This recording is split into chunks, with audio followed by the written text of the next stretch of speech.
qui régit ces secteurs. Donc nous en appelons, si on veut vraiment assainir notre société, assainir les médias, aussi bien les médias traditionnels que les médias sociaux, les réseaux sociaux, il y a lieu que l'on puisse passer vite à la réglementation du secteur. Monsieur Robert Koumou, je reviens à vous. Avez-vous un avis contraire par rapport à ce que vient de dire Joël Cadet, ou vous partagez son avis?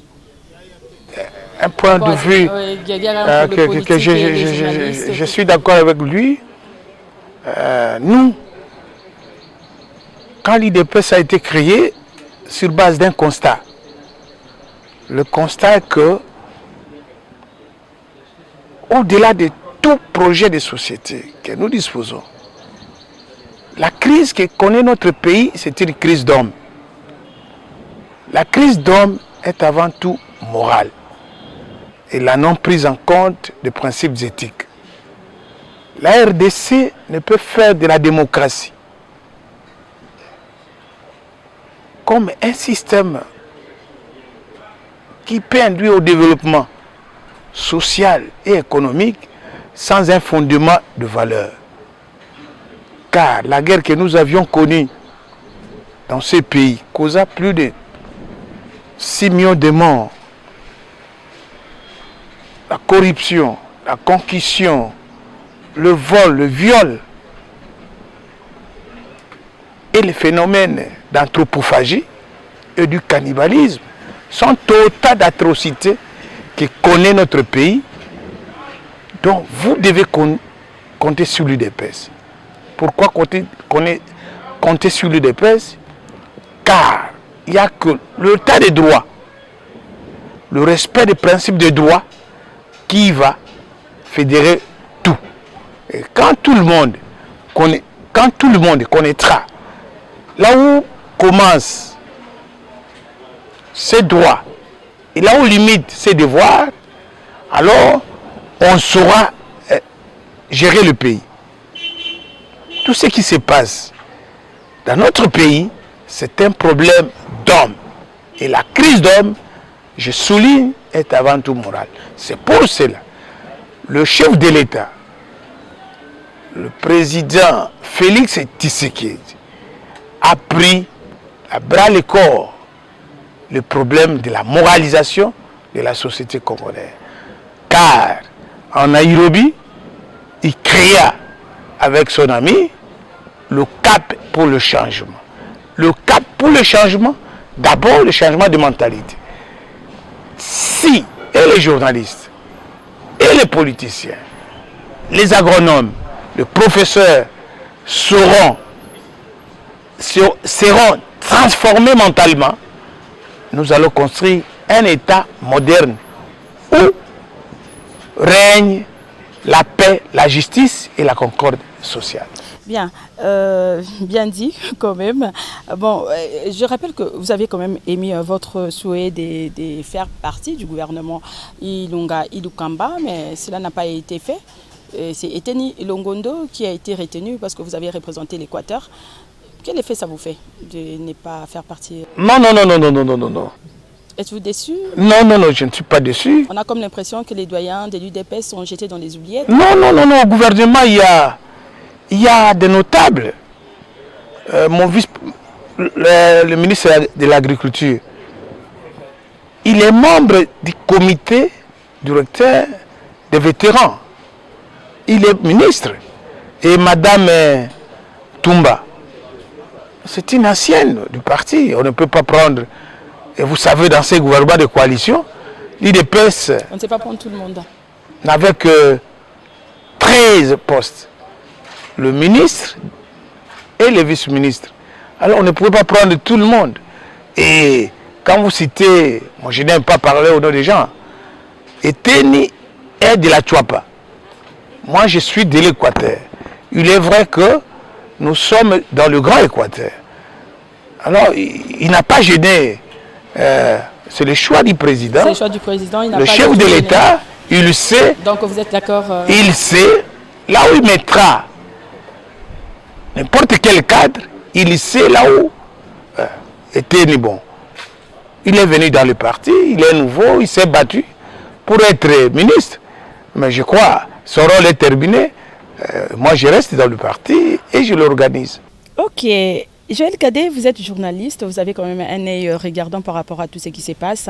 8 mois après l'accession au pouvoir, comment trouvez-vous le pouvoir de Fachi? Est-ce qu'il y a-t-il une différence entre le pouvoir précédent ou bien Fachi est sur les traces de Joseph Kabila? Non, le changement, c'est...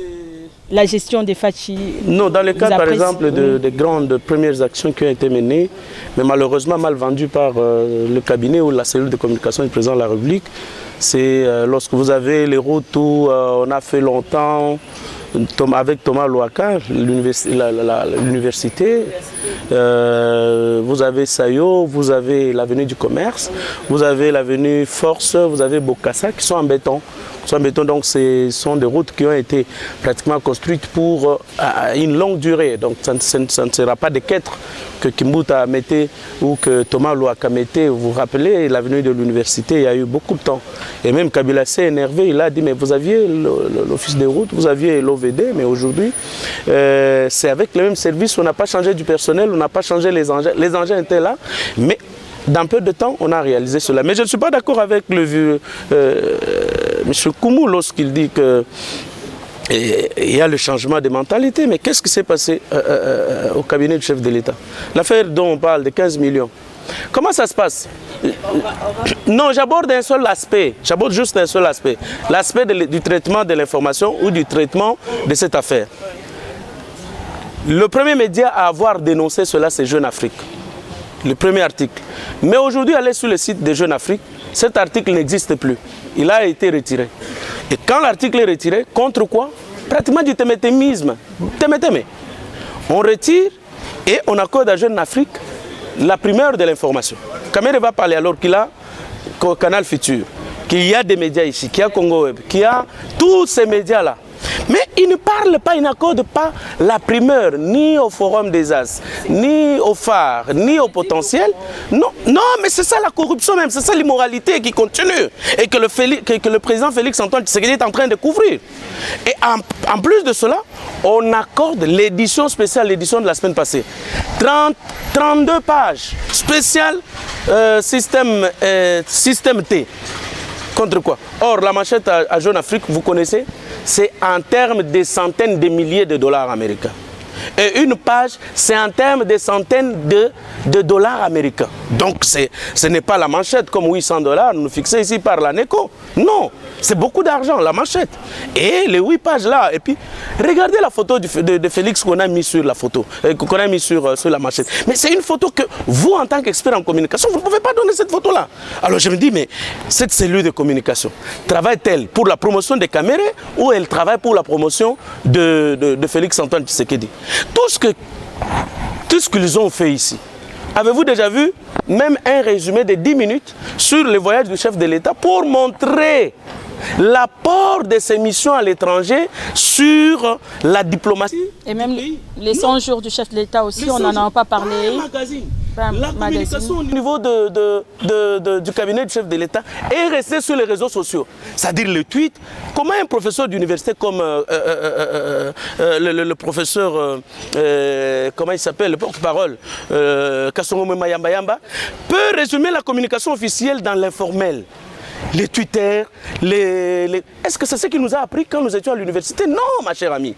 Mais alors, je me dis, comment ça peut se faire ainsi? C'est WhatsApp. Et c'est là où vous avez les éléments. Ça s'arrête là. Et pour bouffer encore de l'argent, l'immoralité, au lieu de prendre cette information, la dispatcher aux organes de presse congolais, ils ont créé leur propre journal. Qui va lire ce journal-là? Donc vous voyez un peu, et c'est pour vous dire qu'il n'y a pas de changement.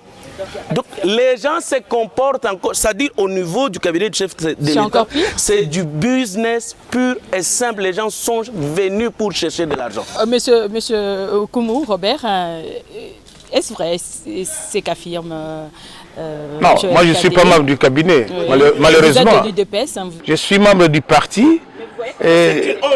Non, je ne peux pas permettre qu'on dise de tels propos au cabinet du chef de l'État.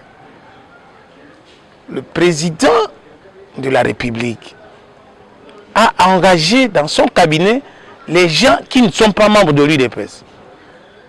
Les Kassonga, Mouema, même dans sa cellule. Ils font le travail de la République.